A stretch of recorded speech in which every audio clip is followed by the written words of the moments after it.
అబ్బా కళ్ళలో మంట. నాకు కడుపు మంటరా. అందరికీ నీతులు చెప్పే దుర్గాగాడికి అన్ని బ్యాడ్ హ్యాబిట్లు ఉన్నాయంటే ఎలాగురా? నేను అగ్గిపెట్టి అడిగి తప్పు చేశా. రేయ్, అడ్డమైన గాడిద లాంటి స్నేహితుతో స్నేహం చేసి నువ్వు గాడిదలా తయారయ్యవరా. రే నాన్న, నన్నేమన్నా తిట్టుగాని నా ఫ్రెండ్స్ మాత్రం తిట్టుకో. ఆహా, బోడి ఫ్రెండ్స్. ఒకడేమో నల్లగా కాకిలా ఉంటాడు, వాడి పేరు కాకే. కరెక్ట్ గా సెట్ అయిందిరా. ఇంకొకడేమో సన్నాసి, వాడి పేరు బైరాగి. ఆహా ఓహో. ఇంకొకడేమో తెల్లగా సీమపందిలా ఉంటాడు, ఇంకోడేమో సోడా గుడ్డి మొహముడు.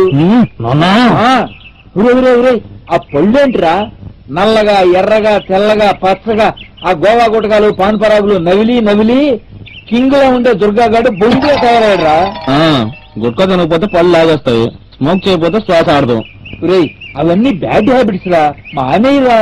మానేది నా వల్ల కావట్లేదు నాన్న. అంటే నీకు లోపల మానేయాలనే ఉందన్నమాట. ఓ చిన్న ఐడియా రా. ఓ పంజి, ఓ అమ్మాయిని ప్రేమించి. ప్రేమిస్తే ప్రేమ దేన్నైనా మరిపిస్తుందిరా. అంటే నీలాంటి అడ్డగాడిదని ఏ అమ్మాయి ప్రేమించదు. ద్రోహి. దమ్ము కొట్టడం, మందు కొట్టడం, పాన్ పరాగులు తింటాం, క్లాస్ లెగ్గొట్టి డైవర్స్ గా తిరగటం చూస్తే ఏ అమ్మాయి లవ్ చేయదురా. ఓ అమ్మాయిని లవ్ చేస్తే ఆ అమ్మాయి ప్రేమ కోసమైనా నువ్వు ఇవన్నీ మానేస్తావురా.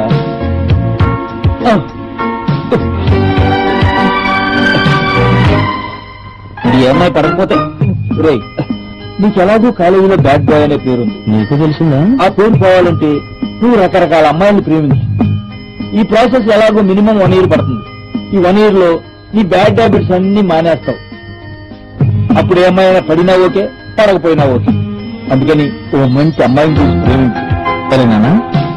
ఏదైనా లవ్ చేస్తే వాడి బాబుని కుదరదని చేతులేస్తారు. మరి నువ్వేంటి గంతులేస్తూ నన్ను ఎంకరేజ్ చేస్తున్నావు? ఈ అమ్మని ప్రేమించి 25 సంవత్సరాలు దాటినా ఆ ప్రేమ తాలూకు తీపి జ్ఞాపకాలు ఇంకా పోలేదురా. నీకు ఇష్టం వచ్చిన అమ్మాయిని సెలెక్ట్ చేసుకో. Carry on.